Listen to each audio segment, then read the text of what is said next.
ரஷ்யாவில் மருத்துவம் பயில சிறந்த ஒரு அரிய வாய்ப்பு.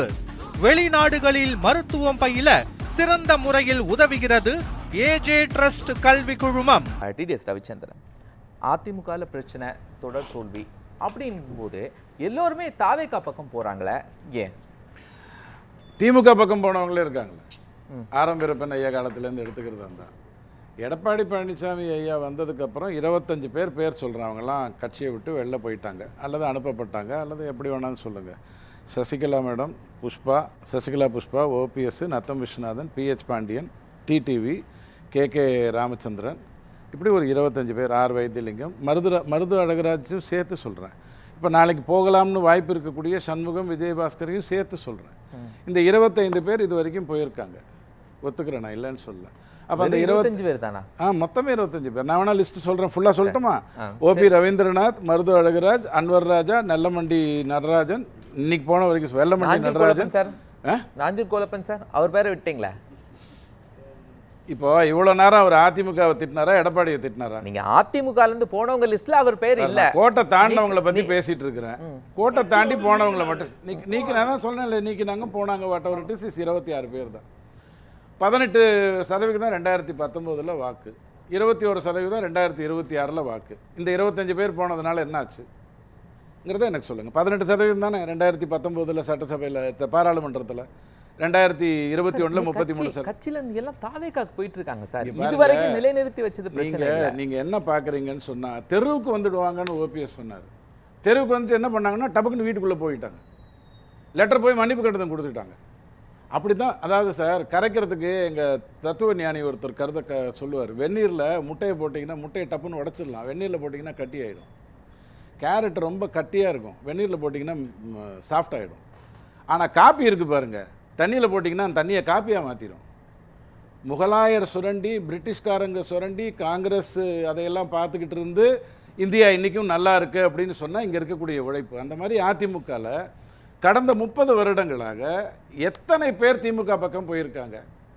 எத்தனையோ பேர் போயும் இன்றைக்கும் தாவேகா திமுக ஒன்றும் பண்ண முடியாது, ஏன்னா அது ரிசர்வ் பேங்க் ஆஃப் இந்தியா, அங்கேருந்து யாரும் வெளில வர மாட்டாங்க, ரிசைன் பண்ண மாட்டாங்க, மெடிக்கல் லீவ் கூட போட மாட்டாங்க, எஸ்பிஐஜி, ஹெச்டிஎஃப்சி இதிலெல்லாம் கொஞ்சம் மாற்றிக்கலாம்னு சொல்லி அதிமுக பக்கம்தான் கை வைக்க வருது. ஒன்றுமே இல்லையா, அது மற்றும் பலர் தானே. இல்லை, தாவேகா தான் அதிமுக இருந்து எடுக்க பார்க்குறாங்களா, விரும்பி போகலையா? இங்கே பாருங்க, இவங்க விரும்பி எதுக்கு போகிறாங்க? ஒரு உதாரணத்துக்காக நான் சொல்கிறேன்.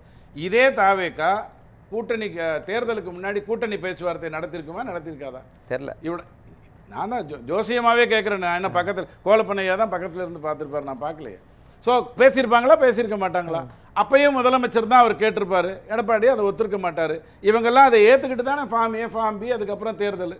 அப்போ இவங்க மட்டும் ஜெயிக்கிறாங்க, இவங்க மாவட்டத்தில் தோக்குதுன்னு சொன்னால் தாவேகா பண்ண மிகப்பெரிய தவறு. இந்த அதிமுக கரையும்னு நினச்சா, ஃபர்ஸ்ட் ஆஃப் ஆல் நான் ஒன்றேன்னு சொல்கிறேன், இது பிஜேபி அன்பர்களுக்கும் சொல்கிறேன், நான் அடிப்படையில் அதிமுக உறுப்பினர் இல்லை. அதிமுகங்கிறது தொண்டர்கள் தலைவனை தேடின கட்சி, தலைவன் தொண்டனை உருவாக்கின கட்சி இல்லை. திமுகன்னு எடுத்துக்கிட்டிங்கன்னா அண்ணாதுரை ஐயா தொண்டர்களை உருவாக்கினார். ஆனால் தன்னுடைய கருத்துக்களுக்கு திமுக ஒரு தீய சக்தி, இதை எம்ஜிஆர் சரியாக பேசுகிறார் என்று போனவங்க அதிமுக. ஸோ அது கரையுமான்னு கேட்டிங்கன்னா எந்த இப்போ நீங்கள் 8 பேர் தொண்டர்கள், நீங்கள் தலைவர்கள் லிஸ்ட்டில் ஒரு 25 பேர் சொல்கிறாங்க சார். போன தொண்டர்கள் ஒவ்வொரு ஏரியாலையும் கொத்தா தாவேகால இணைகிறாங்க சார். இப்போ 4 பேர் போயிருக்காங்க இல்லையா? நான் சட்டமன்ற உறுப்பினர்களை மட்டும் சொல்லல, தொண்டர்கள் போறாங்க. நீங்க தொகுதி இல்லை சார், கூட எப்படியும் ஒரு 25 பேர் போகாம எப்படி சார் இருக்க முடியும்?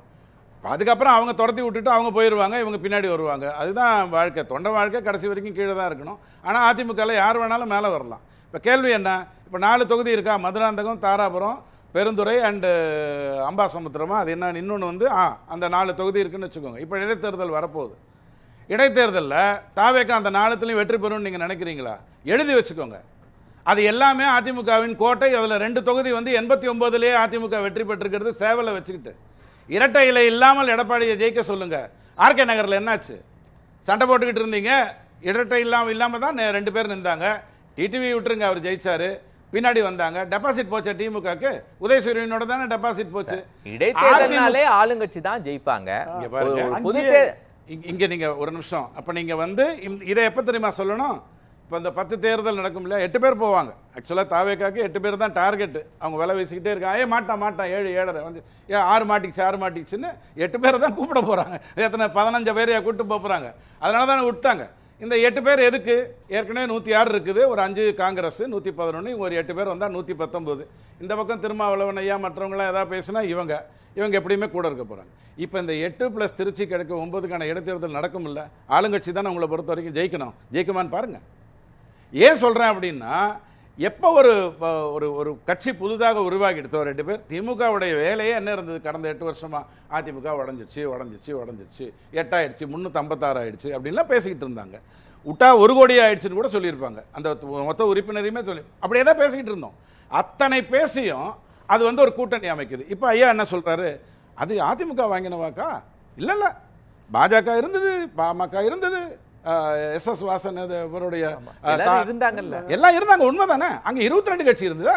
24 18% வாங்கும்போது நான் என்ன சொல்றேன், கூட்டணின்னு வந்தா அந்த உங்களுக்கு ஒரு தொகுதி கொடுப்பாங்க, எனக்கு ஒரு தொகுதி கொடுப்பாங்க. நானும் நீங்களும் ஒரே தொகுதியில் போட்டி போட்டு 2 பேர் வாக்கு சேர்ப்போமா? உங்க இடத்துக்கு நான் வரணும், எங்க இடத்துக்கு நீங்க வரணும். அப்படித்தானே ஜெயிக்க முடியும். அப்படித்தானே நடந்திருக்கு. இப்ப திமுக என்னாச்சு?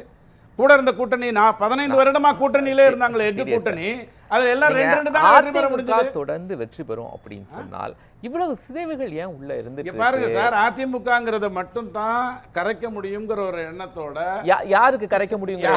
அதிமுகல எம்ஜிஆர் இல்ல, ஜெயலலிதா இல்லங்கிற பாஜக அதிமுகவோடு பக்கபலமாக இருக்கிற போது யார் அதிமுகவை கரைச்சிட முடியும்? பாருங்க, பாஜக கிட்ட இருக்கிற ஒரு நல்ல பழக்கம், தேவையில்லாம பக்கத்துலயும் பலமா இருக்காது, தேவையில்லாம பின்னாடி தொந்தரவாகவும் இருக்காது. ஒரு விஷயம் நடந்துகிட்டு இருக்கா, 2 பேர் பேசிட்டு இருக்காங்களா, என்ன பண்றாங்கன்னு பார்ப்பாங்க. துபாய்க்கு போனீங்கன்னு வச்சுக்கோங்க, எல்லா இடத்துலையும் போலீஸ் வேன் இருக்கும். நீங்க என்ன சண்டை போட்டுட்டு இருந்தாலும் அவன் கேட்டுட்டு இருப்பான், கை வச்ச உடனே வந்துருவான். அந்த மாதிரி தான் பிஜேபி. பாஜக வேடிக்கை பார்ப்பாங்க. வேடிக்கை பார்க்கறது இல்ல, அவங்க வேலையை பார்த்துட்டு இருக்காங்க. சொக்காயை கிழிச்சிக்கிறாங்க, பனியனை கிழிச்சிக்கிறாங்க. கடைசியில் முடிஞ்சதுக்கு அப்புறம் 2 பேர் கை தோட்டுட்டாங்கன்னா ட்ரெஸ் பண்ணி மேக்கப் போட்டு போட்டோ எடுக்கிற வேலையை மட்டும்தான் யாரா இருந்தாலும் பண்ணணும். அந்த இடத்துல அவங்களுக்கு அந்த பாஜக இதுல ஒரு வேலை செய்யுதுன்னு சொல்றதே மிகப்பெரிய கோலப்பன் சார். என்ன இல்ல ஒரே ஆளா இருக்கிற பாஜக நடுநிலையோட ஏன் சார் போனோம்?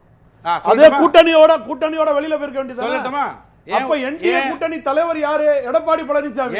எடப்பாடி பழனிசாமி மதிக்காம நடுநிலையோட யார் இருந்தாரு? ஏன் நடுநிலைன்னு சொல்லட்டுமா? திமுக ஓடுனாங்க பாருங்க, வெளியேறி காப்பாத்தினாங்க பாருங்க, அதை பத்தி நீங்க பேச மாட்டீங்க. 60 பேர் கிளம்பி போயிட்டாங்க, அப்படியே காப்பாற்றப்பட்டாரு. இது நடுநிலை வகித்தது. அதுக்கு பதில் சொல்லுங்கன்னா திமுக ஓடிட்டான், நீங்க ஏன் அமைதி காத்தீங்க? நான் வரேங்க, எனக்கு எப்படி பதில் சொல்லணுங்கிறதுக்கு என்னோட நேரம் இருக்குல்ல. சரி, அந்த 60 பேர் ஓடினதை பத்தி அவர் அப்படியே காப்பாற்றப்பட்டாரு. இவங்களே ஓட்டு போட்டிருக்கணுங்கிறதே இல்ல, எதிர்ப்பு தெரிவிச்சிருக்கணும் அதிமுகங்கிறதே இல்ல. அந்த 60 பேர் போன உடனே விஜய்க்கு நடுநிலை ப்ரூவ் பண்ணது, நோ கான்ஃபிடன்ஸ் மோஷன்ல ஜெயிச்சுட்டு போயிட்டாரு. அதை பற்றி பேசல. இந்த நடுநிலைங்கிற வார்த்தை ஏன் வந்தது அப்படின்னு சொன்னா, அதிமுகல இருந்து 2ஆ பிரிஞ்சிருக்காங்க. 25 பேர் 22 பேர்னு பிரிஞ்சிருக்காங்க. நான் இப்போ பிஜேபி கூட்டணி முடிஞ்ச உடனே, தேர்தல் முடிஞ்ச உடனே கூட்டணி முடிஞ்சதுங்கிறதான பொதுவாக பேசுவீங்க. அப்போ நான் ஒரு ஆள் நிற்கிறேன். பாமக 5 பேர் இருக்காங்க, அவங்களும் அதே தான் பண்ணுறாங்க, நடுநிலைங்கிற வார்த்தைக்கு தான் பண்ணுறாங்க. இருங்க, 5ஆ இருந்தாலும் 1ஆ இருந்தாலும் மேட்டர் ஒன்று தானுங்க. அங்கே தான் நீங்கள் 60 பேர் ஓடின உடனே, நீங்கள் 60 பேர் ஜம்ப் பண்ணி ஓடின உடனே முடிஞ்சு போச்சா நோ கான்ஃபிடன்ஸ் மோஷன். அதுக்கப்புறம் நின்றாண்ணா உட்காந்தாண்ணா முட்டி போட்டாண்ணா. ஸோ அந்த இடத்துல கரெக்டான ஒரு டிசிஷன் எடுக்கிறேன். நான் ஏற்கனவே சொன்ன மாதிரி 2 பேருக்குள்ள சண்டை நடக்குதுன்னா அங்கே உள்ளே போய் அதை பெருசாக்குறது இல்லை வேலை சார்.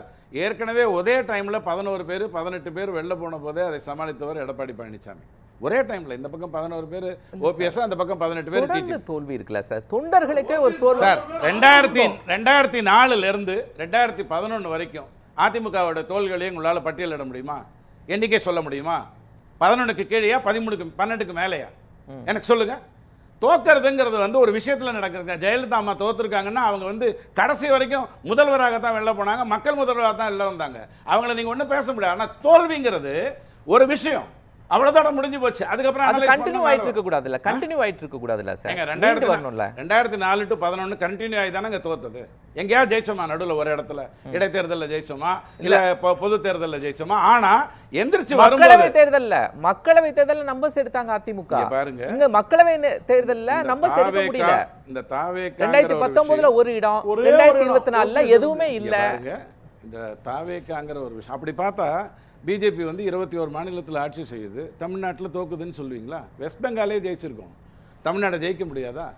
என்ன ஒரு தொகுதிக்கு 6000 தேவாலயம் இருந்தது, 6000 ஜபக்கூட்டங்கள் இருந்தது, டபுக்கு டிப்புக்குன்னு எதையோ பண்ணி ஜெயிச்சிட்டாங்க, சந்தோஷம். இல்லைனா யார் ஜெயிச்சிருக்கணுங்கிறதா நீங்கள் பார்க்கணும். திமுகவுக்கும் அதிமுகவுக்கும் 20 லட்சம் வாக்கு வித்தியாசம், 22 கூட்டணி, ஆளும் கட்சி 5000 கொடுக்குறேன் 8000 கொடுக்குறேன்னு சொன்னதுக்கு அப்புறம் 20 லட்சம் அதுதான் நடந்தது. இந்த மாயை நடுவில் நடந்துருச்சா? அவங்க ஸ்டாலின் ஐயா பாஷையில் சொல்லணும்னா மாய வலையா? அதை ஏதோ போட்டுக்கிட்டு ஜெயிச்சுட்டாங்களா, அதோட முடிஞ்சு அடுத்த வேலையை பார்க்கணும். அதை விட்டுட்டு தாவேக்காவை முதல்வராக இருப்பார், நாமெல்லாம் போய் அவங்களுக்கு சப்போர்ட் பண்ணலாம். எடப்பாடி நீங்கள் வேணால் ஒரு பக்கம் பொதுத்துறை ஏதாவது ஒரு துறை கொடுப்பாரு, இந்த கொசு ஒழிப்பு துறை அந்த மாதிரி ஏதாவது கொடுப்பாரு, அதை நீங்கள் எடுத்துக்கோங்கன்னு சொன்னால் அதிமுகக்குன்னு ஒரு தன்மானம் இருக்குங்கிறது அதிமுக இருக்கிறவனுக்கு தெரியணுமா வேண்டாமா? 30,000 40,000 வாக்கு வாங்கினவனுக்கு தெரியணுமா வேண்டாமா? இப்போ செஞ்சது எதனால் என்ன நடந்தது? அன்னைக்கு வேணா ஒரு 50 கோடியோ 100 கோடியோ தலைக்கு வந்திருக்கலாம் ஓட்டு போடுறதுக்காக. அதைத்தான் திமுக காப்பாத்திருச்சு.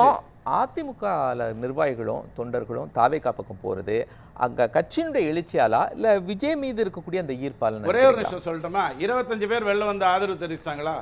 4 பேர் போயிட்டாங்க, மீதி 21 பேர்ல 2 பேர் நாளைக்கு முடிவு பண்ண போறாங்க. 19 பேர் இந்த பக்கம் தானே வந்துட்டாங்க. நீங்க வந்ததுன்னு தானே பேசணும், போனதுன்னு ஏன் பேசுறீங்க? 47ல போனது 4 பேர் தானே. அந்த 4 பேரும் இடைத்தேர்தல் வரும்போது என்ன ஆவாங்கிறது தமிழக மக்களுக்கு தெரியும் இல்லையா? பொறுத்துருங்க, 6 மாசம் கரெக்டாக கொடுத்துட்டு போயிடலாம். கேள்வி என்னன்னா, திரும்பி 18 பேர் ஏன் திரும்பி வந்தாங்க சார்? இப்போ போனாங்க சார், என்ன போன வருஷம் பாகுபலி 1 இல்லையா போனாங்க?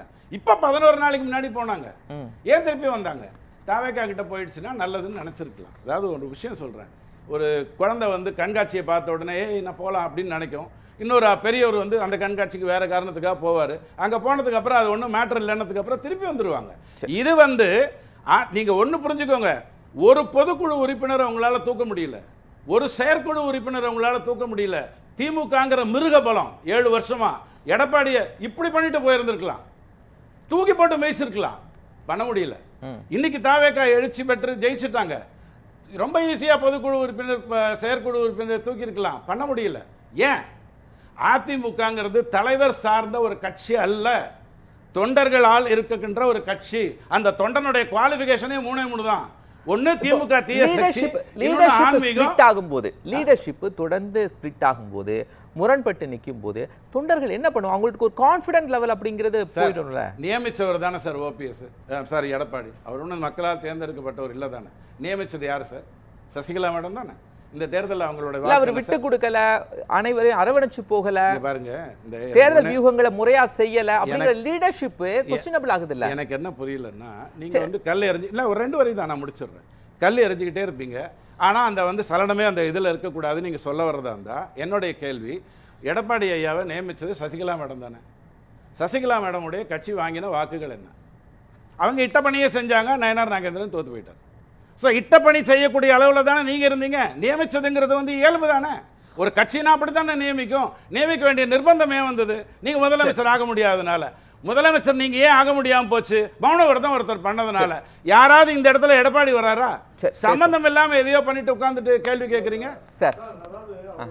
ஒரு சில விஷயங்கள் கட்சியை பத்தி சொல்றதுனால நான் அந்த கட்சிக்காரனுக்குனால சொல்றேன். இப்போ அவர் எப்பவுமே என் மனசுல எம்ஜிஆரோட கட்சியில தான் நான் இருப்பேன். அதுக்காக தலைமையை மாற்றலாம், நான் என்னைக்கும் எம்ஜிஆர் கட்சி தான், அதுல மாற்றுக்கிறது கிடையாது. என்ன எம்ஜிஆர் கட்சி இல்லைன்னு சொல்லவும் முடியாது, என் இதயத்திலேருந்து எம்ஜிஆரை மாற்றவுக்கும் யாருக்கும் தகுதியும் கிடையாது. ஆனால் நல்லா புரிஞ்சுருங்க, நயனார் நாகேந்திரன் ஏன் தோக்கடிச்சாரு சசிகலாமான்னாரு. நயனார் நாகேந்திரன் யாருக்காக பிஜேபிக்கு வந்தார்? இந்த அண்ணா திமுக விட்டு எடப்பாடி பழனிசாமி முதலமைச்சர் ஆக்கணும்னா கூவத்தூர்ல இருந்து சசிகலாமா பின்னாடி தொங்கிட்டு போனவர் தான் நயனார் நாகேந்திரன். சிறைச்சாலை வரைக்கும் நீங்க பார்த்திருப்பீங்க, நீங்க எடுத்து போட்டு பாருங்க. அந்த நயனார் நாகேந்திரன் எடப்பாடி பழனிசாமியோட தலைமை வர வேண்டாம், இவரு முதல்வர் ஆக்கிட்டாருங்கிறனால தான் உங்க பாஜகலே வந்து இணைஞ்சாரு. ஒண்ணு. ரெண்டாவது பாஜகவுக்கு வந்தா என்ன ஆயிடும்? இல்ல கேளுங்க, ரெண்டாவது பாஜக வந்து இணைஞ்சாரு சொல்றானே கொடுங்க. பார்த்தா ஓபிஎஸ் வந்து இப்போ இங்க வந்து நிக்கிறாரு. ஆரம்பிரப்பன் வந்து திமுக கிட்ட வந்தாரு. நயனார் நாகேந்திரன் அந்த அம்மாவுடைய வீரியம் நல்லா புரிஞ்சுங்க. எனக்கு யாரெல்லாம் துரோகம் பண்ணாங்களோ அவங்கள அழிக்கணும்னாங்க. அவங்க ஒரு கட்சியை ஒண்ணு எடுத்து வாங்கினாங்க, ஒரு தொண்டன் வந்து வாங்கினாங்க. ஒரு குறுகிய காலத்துல தென்னந்தோப்பை கொண்டு போனாங்க. நான் இன்னொரு கேக்குறேன், அடிக்கடி சொல்லுவாரு திமுக ஓட்டு போட்டாங்க இல்ல இது போட்டாங்க. யாரு தேவாலயத்துல 300 400 600 தேவாலயங்கள் கூடி முடிவெடுத்தாங்கன்னு சொல்றாருல. நான் கேக்குறேன், ஏன் 3000 4000 கோயில் இருக்க, எந்த கோயில்காரன் உங்களுக்கு ஓட்டு போட்டா? சரி. நீங்க நல்லா இருந்து நீங்க நல்ல பாஜக ஒரு ஆட்சி பத்தி நடத்திட்டு இருக்கணும். எதுக்கு ஒரு பாஜக ஏதோ பத்தி பண்ணுனா, பேசுறாரு? ஆமா, ஒரு தேவையில்லை. தேவாலயத்தை சரி, மட்டும் நீங்க குறிப்பிட்டு எடப்பாடி பேசாதீங்க. மட்டும் தான் அதனால பேசுறீங்க. பாஜக கும்பிடி தாண்டி சரி, எடப்பாடி கிட்ட இருந்து வெளில போன மதி- டெட் பாடி ஏன்னு பத்தி கேட்டா, பேசலாம். மதிவாணன். நல்லா புரிஞ்சுருங்க. சரி, நான் ஒரு இங்க வரிங்க, அண்ணன் தம்பி ஒரே ஒரு வரி. மாதிரி ஒரு பிரச்சனை 14 இருக்கும். தொகுதியில தான் டெபாசிட் போயிருக்கு. 234 தொகுதியில 47 தொகுதியில மட்டும் தான் 3வது இடம் வந்திருக்காங்க. பேசுவோம். திமுக 48 இடத்துல, தாவேகா 40 இடத்துல இல்ல, இல்ல. வந்திருக்கு. சரி, எனக்கு பேசுவோம், நீங்க பேசுவோம். பேசுறீங்க. கருத்து வேற. மதிவாணன் சார் வந்தார். தேவாலயத்தை குறிப்பிடுவாங்க. ஏன் வந்து நம்ம கோயில் எத்தனை சரி. கோயில் இருக்காங்க? சார், எத்தனை பேசு. கோயில்காரன் ஓட்டு அவர் போடல? ஜெயிச்சதுக்கான அதுல கேட்க காரணம் வேண்டியதானே, ஏங்க ஓட்டு போடலன்னு? அவர் ஜெயிச்சதுக்கான அதனால உங்களை காரணம் கும்பிடி கூட்டி தாண்டி உள்ள தேவாலயம், விடக்கூடாது. ஜெபமண்டபம்னு பேசு. சொல்றேன். வேண்டாம், மத கலவரம் உருவாயிரும்ங்கிறதுனால மதிவாணன் சார், நன்றி. நீங்க- ரவி சார். நான் பேசுறது தேவாலயம் பற்றியும் ஜெப கூட்டங்களை பற்றி. ரவி சார், அவர் ஜெயிச்சதுக்கான ரவி சார், காரணம் தான். நம்ம பேசுவோம். அவர் விளக்கு இருக்கிற இடத்துல தேடுறதுன்னு ஒரு லாஜிக் இருக்கும் சார். அங்கே தானே தொலைச்ச, ஏன் இங்கே தேடுற அப்படின்னா இங்கே தான் விளக்கு எரியுது அதனால தேடுறேன்றவங்க இருக்கத்தான் செய்வாங்க. விட்டல் பூச்சிகள் ஜெயிச்சா அந்த இடத்துக்கு போகிறதுங்கிறது எல்லாரும் பண்ணுறது தானே. இதில் என்ன இருக்குது? இப்போ ஒரு நடிகை வந்து ஒரு ஜுவல்லரி ஷாப்பை திறந்து வைக்கிறாங்கன்னா எல்லாரும் வரத்தான் செய்வாங்க. அந்த மாதிரியான ஒரு அரசியலை நம்ம பேசவே கூடாது. கரைக்க முடியுமா முடியாதாங்கிறது தான் கேள்வி. எவ்வளோ பெரிய கொம்பன்கள்லாம் 8 வருஷமாக அதிமுகவை கரைக்கணும்னு நினச்சும் நடக்கலை. எடப்பாடி ஐயா செஞ்சது 2 மிகப்பெரிய தவறு. அதுக்கு தான் இதெல்லாம் அனுபவிச்சுட்டு இருக்கிறார். ஃபஸ்ட்டு அதுக்கு முன்னாடி வாக்கு மேட்டர் ஒன்று சொன்னார், குறைஞ்சி போச்சுன்னு. 2019 1,33,00,000 அதிமுகவுடைய வாக்கு. 2021 1,53,00,000 அதிமுகவுடைய வாக்கு. 2024 பிஜேபி அதிமுக பிரிஞ்ச போது 88 லட்சம் வாக்காக அப்போவே குறைந்து விட்டது. இதுதான் முதல்ல அவர் பண்ண தப்பு. பிஜேபி அதிமுக பிரிச்சார் பாருங்க. அது செப்டம்பர் மாதம் முடிவெடுக்காமல் டிசம்பர் 2023 முடிவெடுத்திருந்தாருன்னா முடிவை மாற்றிருப்பார். அது முதல் தப்பு. ரெண்டாவது, அண்ணாமலை அப்படிங்கிற ஒருத்தர் வர்றது தனக்கு நல்லதில்லைன்னு அவர் நினைத்திருந்தால் அது மிகப்பெரிய தப்பு. காரணம், எவ்வளோ பெரிய வீரனாக இருந்தாலும் அவனுடைய கடுவால் இன்னும் ஸ்ட்ராங்காக இருக்கணும், அவன் அருவால் இன்னும் ஸ்ட்ராங்காக இருக்கணும், அவனுடைய துப்பாக்கி இன்னும் தொடச்சிருக்கணும் அப்படின்னு தான் நினைக்கணுமே ஒழிய, ஐயா இதை நம்பி தான் நான் இருக்கணும், அதை நம்பி தான் நான் இருக்கு. அண்ணாமலையை ஒதுக்கலாம் என்று நினைத்தது மிகப்பெரிய தப்பு. ஏன்னா அண்ணாமலைங்கிறது வந்து தீபசக்தியிலேருந்து வர்றவர். அது தூய சக்தி தீய சக்தியில் வர்றதில்லை, அது தீபசக்தியிலேருந்து வர்ற ஒரு விஷயம். அழகாக அடைச்சிட்டு போயிருந்திருக்கலாம், அதை செய்யலை. இந்த 2 தப்புக்காகத்தான் அன்னைக்கு 17 பாஜக தானே செய்யல. இங்க பாருங்க, அதை ஏன் நீங்க அதிமுகங்கிறது ஒரு பெரிய கட்சி, சட்டசபைங்கிறதுக்கான மரியாதை எப்போதுமே இருக்கு. இந்த இடத்துல நான் தப்பு, அமித்ஷா வந்து இறங்கி அடிச்சது 2 காரணத்துக்காக தான். 2த்துலயும் அவர் வெற்றி பெற்றுட்டாரு. ஒன்னு அதிமுக திமுக அண்ணாமலை சொல்லும் போது இன்னைக்கு அண்ணாமலைக்கு பாஜக தானே சார் எதுவும் பண்ணல. பாஜக எடப்பாடி பழனிசாமி என்ன பண்ணார்? பாஜகவோ ஆர்எஸ்எஸ்ஓ உழைக்கிறவங்களுக்கு என்னைக்குமே பிரச்சனை வராது. அண்ணாமலை தன்னை போல உழைச்சிட்டு இருக்கிறவர், அவர் யாரையும் நம்பி வரக்கூடியவர்ல ஒரு சுயம்பு. அதனால அதை பத்தி நான் ஆனால் எடப்பாடியை பற்றி பேசுறேன். எங்க நீங்க பிரச்சனை பண்ணீங்க அப்படின்னு சொன்னா இந்த அண்ணாமலை வேண்டான்னு சொன்னதுனோடதும் அதனால தான் என்ன ஆயிடுச்சுன்னா 47 பேரோட ஜெயிச்சும் உங்க லெட்டர் 17 பேரோட கொடுக்க வேண்டிய துர்பாக்கியம் உங்களுக்கு வந்திருந்தது. இதே வேற மாதிரி இருந்திருந்துன்னு வச்சுக்கோங்க, திமுகவுக்கு எதிர் யாருங்கிற கேள்வி வந்திருந்ததுன்னா அது அதிமுக தான். காலங்காலமா அண்ணாமலையை ஒழுங்காக கொண்டு போயிருந்தீங்கன்னா, எல்லா விதத்திலையும் கரெக்டாக கொண்டு போயிருந்தீங்கன்னா, அதிமுக சொல்றேன், பிஜேபிக்கு என்றைக்குமே தப்பு பண்ணாது. அப்படி பண்ணியிருந்தால் ஆட்டோமேட்டிக்காக இந்த தாவேக்காங்கிற ஒரு மேட்டரே உள்ள வந்திருக்காது. அதை நடிகராக பார்த்துருக்கக்கூடிய சுச்சுவேஷன் தான் வந்திருக்கும். அது எடப்பாடி ஐயா செஞ்ச 2வது பெரிய தப்பு. ஆனால் அதிமுகவை நீங்கள்லாம் கரைக்கவே முடியாது. அது வந்து தொண்டனால் உருவான ஒரு கட்சி, யாரோடையும் கூட போன ஒரு கட்சி அல்ல. அதுதான் தலைவனை உருவாக்கி இருக்கு. அது எம்ஜிஆர் ஐயாவாக இருந்தாலும் சரி, ஜெயலலிதா அம்மா 89க்கு முன்னாடி ஜெயலலிதா அம்மா உடனே ஏற்றுக்கல, அதிமுக ஏற்றுக்கல. அதற்கு பிறகு அவங்க 27 தொகுதி வாங்கினதுக்கு அப்புறம் இவர் சொன்ன அந்த சம்பவம் சட்டசபையில் நடந்ததுக்கு அப்புறம் தான் அது வீரியமாச்சு. 91 ராஜீவ்காந்தி ஐயா இறந்திருந்தாலும் இல்லாட்டியும் அதிமுக தான் ஆட்சி அமைச்சிருக்கும். ஸோ அந்த மாதிரி தான் அதிமுக தொண்டை ராஜீவ்காந்தி. ஓகே.